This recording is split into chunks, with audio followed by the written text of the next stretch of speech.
Policy को हम कहते हैं मोतियों की माला नीति। इस पॉलिसी को हम मोतियों की माला नीति इसलिए कहते हैं कि संपूर्ण भारत को ये क्या कर रहा है, तो एक माला में घेरने का काम कर रहा है। किन रूपों में काम कर रहा है, तो इस चीज को आप देखिए कि भारत के जितने भी पड़ोसी राष्ट्र हैं, उन सभी पड़ोसी राष्ट्रों से चीन ने अपने संबंधों को बेहतर किया है और उनके सहयोग से वो क्या कर रहा है, तो वो भारत को क्षति पहुंचाने का कार्य कर रहा है। मैं इशारा कर रहा हूं कि देखिए कि बांग्लादेश के भीतर चटगांव में उन्होंने अपना सैनिक अड्डा बना लिया है। फिर आप वहां से आगे निकल जाइए, म्यांमार आइए, वहां कोको द्वीप के भीतर चीन की गतिविधि को देखिए।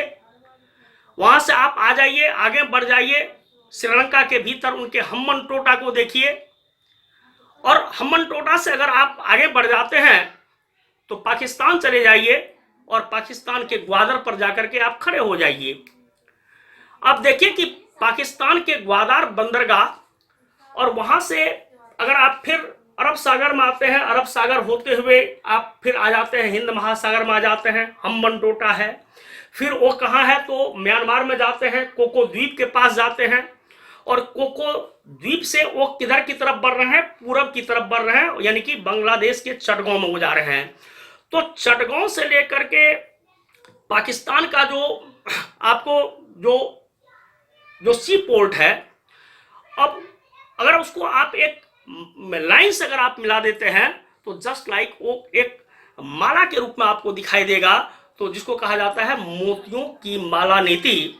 और आज देखिए कि खास करके हिंद महासागर में, या हिंद महासागर की जो अपनी भूसामरिक जो महत्ता है या भूसामरिक राजनीति जो है, उसमें चीन किस तरह से आज अपना घुसपैठ कर चुका है, किस तरह से वह अपनी स्थिति को मजबूत कर रहा है, बखूबी आप इसे जान और समझ सकते हैं।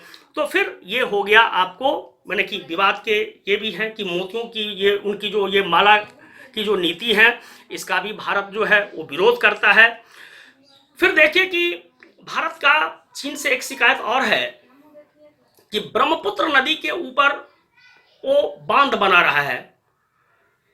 ब्रह्मपुत्र नदी के ऊपर जो चीन के द्वारा बांध बनाए जा रहे हैं, वो इतने अनैतिक काम है चीन के, उसकी तुलना वाटर बम से की जा रही है कि अब ब्रह्मपुत्र नदी के पानी को आप रोक रहे हैं, अब उससे जो होने वाली जो आसन जो क्षति है, उस क्षति की कल्पना करते हुए इस बांध परियोजना की तुलना एक वाटर बम से की जाती है।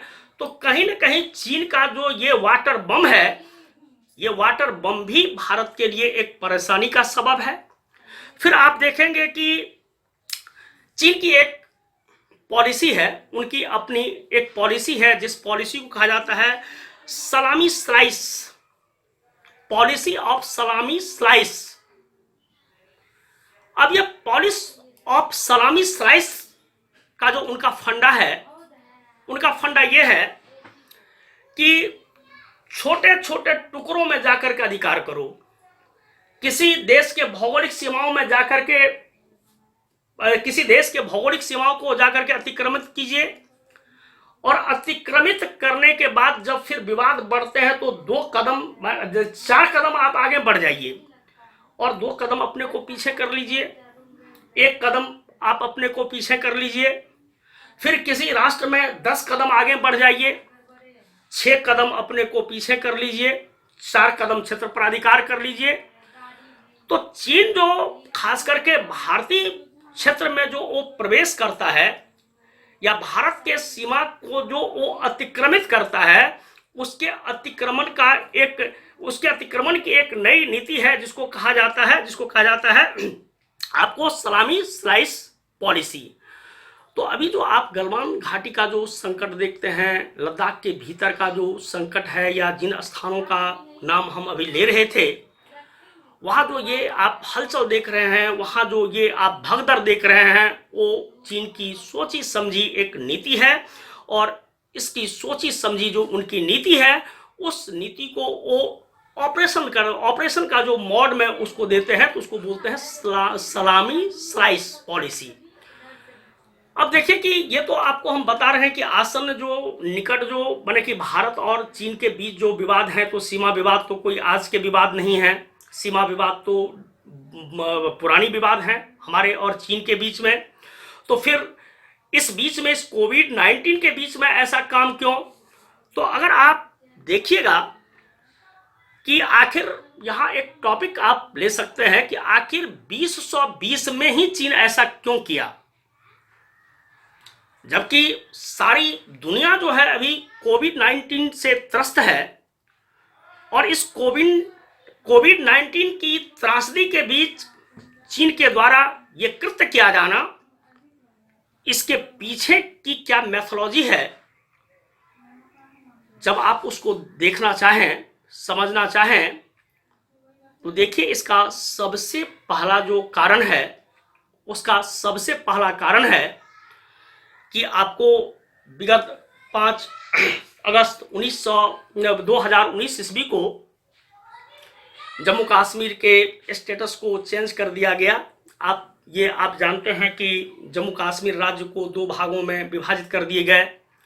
लद्दाख के जो क्षेत्र थे, लद्दाख के क्षेत्र जो थे उनको यूटी बना दिया गया।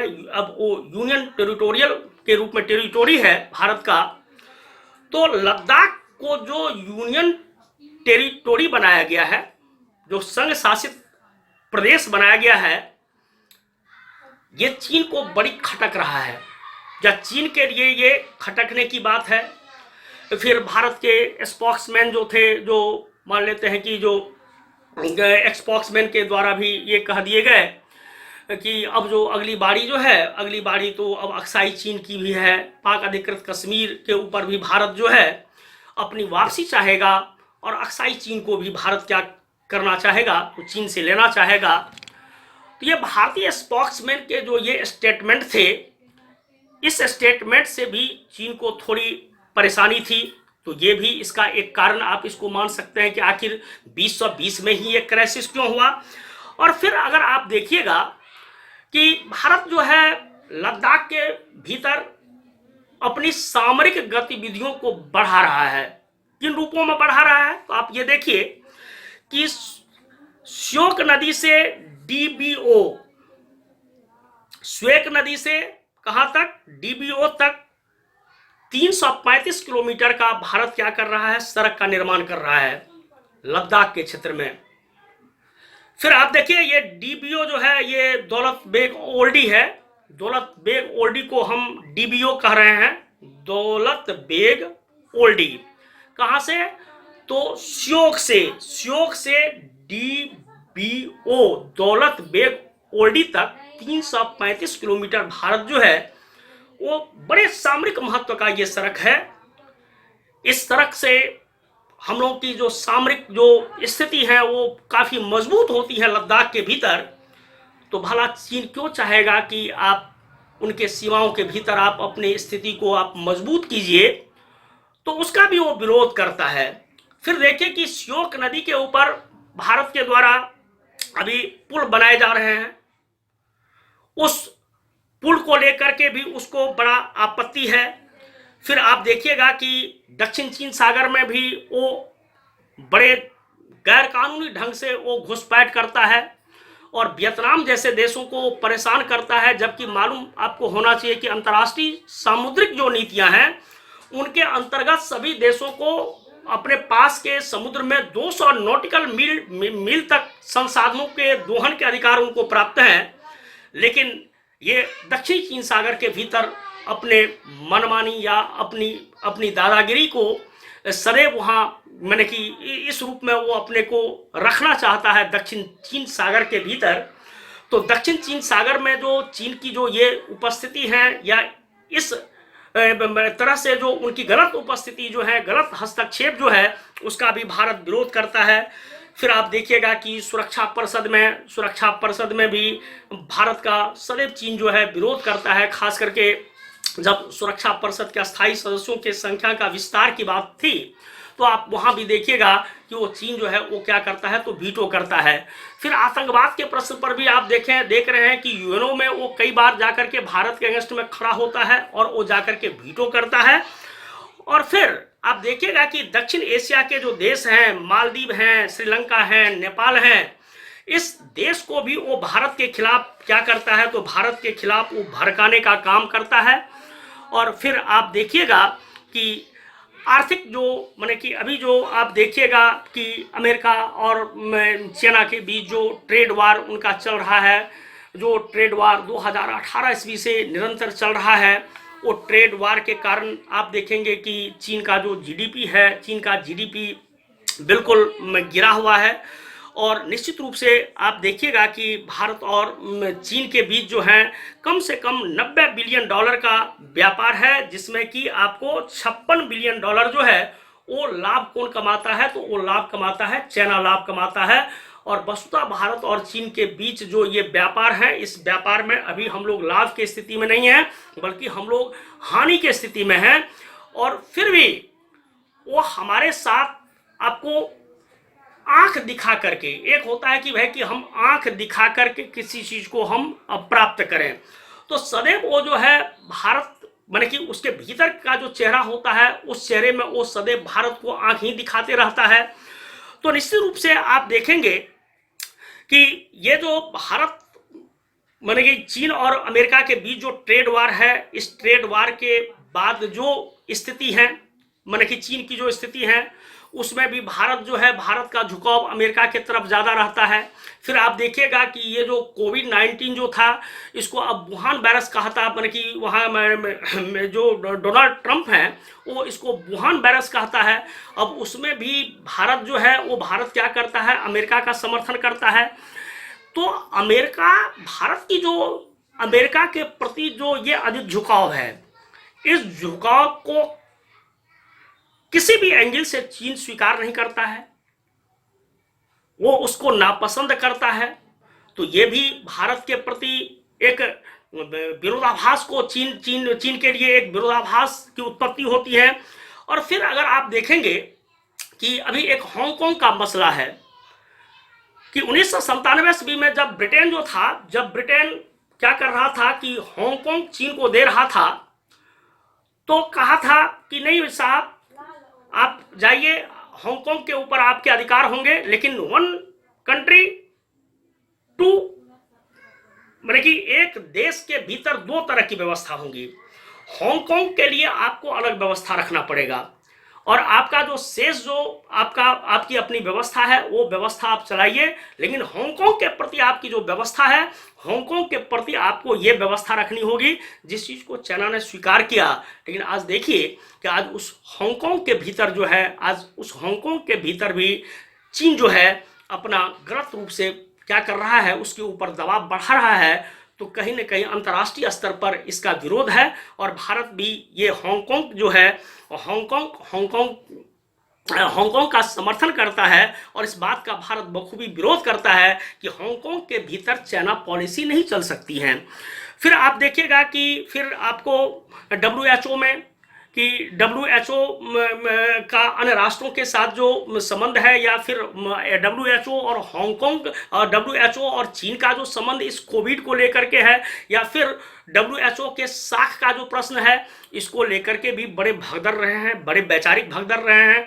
हमारे भारत की तरफ से भी, भारत के तरफ से भी कई अवसरों पर इसके ऊपर स्टेटमेंट दिए गए हैं।